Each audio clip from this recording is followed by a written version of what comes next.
At dumating na nga ang in-order natin sa Globe na iPhone 14 dahil naisip nga natin mag-vlog-vlog kesa wala tayong ginagawa sa araw-araw. Ito na in-order natin sa Globe. At binubuksan na nga natin. Ang hirap magbukas ng isang kamay.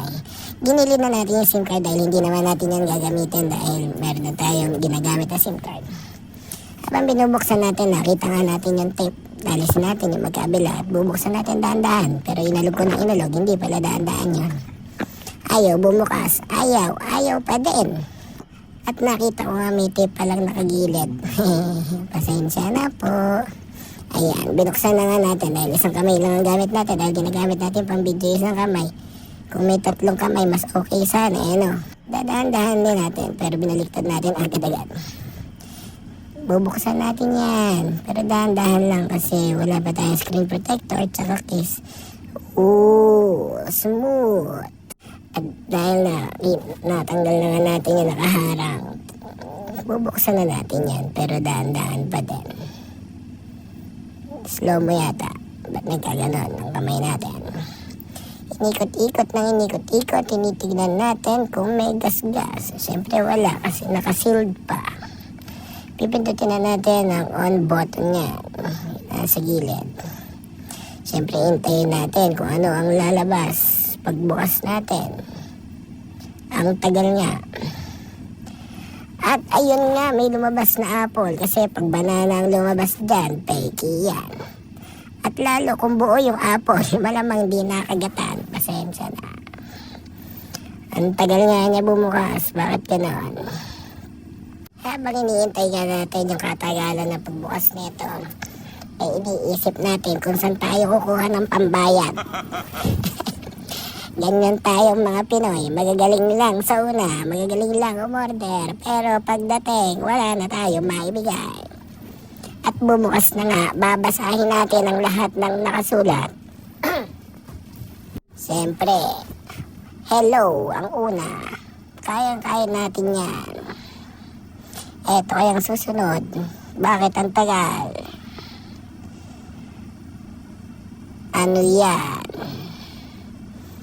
Ano yan? Nakasulat na yan. Hindi natin maintindihan. At syempre, itong kasunod, hindi din natin maintindihan yan dahil hindi natin alam ang mga titik na pinagsusulat ng Apple. Hintayin natin yung mga kasunod pa, baka may alam pa tayo. Syempre, ito na yung kasunod. Kala natin, letter Z, hindi pa pala, bakit ganyan ang itsura? Hindi natin maintindihan. Eto na.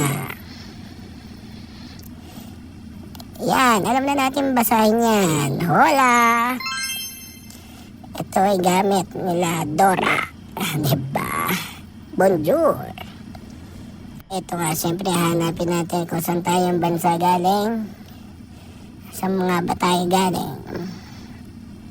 Saan nawawala ang Philippines? Balik. Ayan na ang Philippines. Pipindutin na natin yan. Ayaw pa yata. Uy, ayaw mo pindutin. Namali ka pa ng pindot kaka. Bagal mo dyan. Napunta ka ng Peru. Back natin. Ayaw yata mapindot. Isa pang pindot para maulit. Ayan, pipindutin na ngayon natin ang Philippines. Dahil baka pag ibang bansa ang pindot natin ay hindi gumana. Napakahirap pala magbukas ng cellphone bago. Ang daming tsetsebureche. Pero syempre, basahin natin ang basahin hanggat hindi natin malaman ang gagawin. At ito na nga. Hintayin lang natin kung paano gagawin natin dito. Set up manually. Continue. At ang tagal. Sobrang tagal na pag-aantay nito dahil hindi natin malaman kung ilang minutes ba yung iti-take pag-set up ng Apple ID.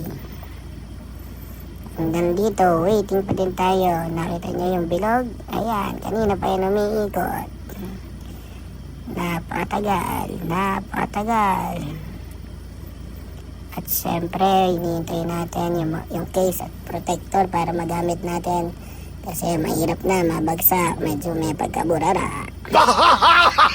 At ayun na nga. At syempre, dumating na din yung Shopee natin. Order tayo ng case at protector. Yung pinakamabilis lang at saka yung pinaka-ordinary lang na case para lang magamit natin yung phone. At eto sila. Ayan. Inabit lang natin, tapos ginamit natin yung case. Ayun lang, maraming salamat sa inyo.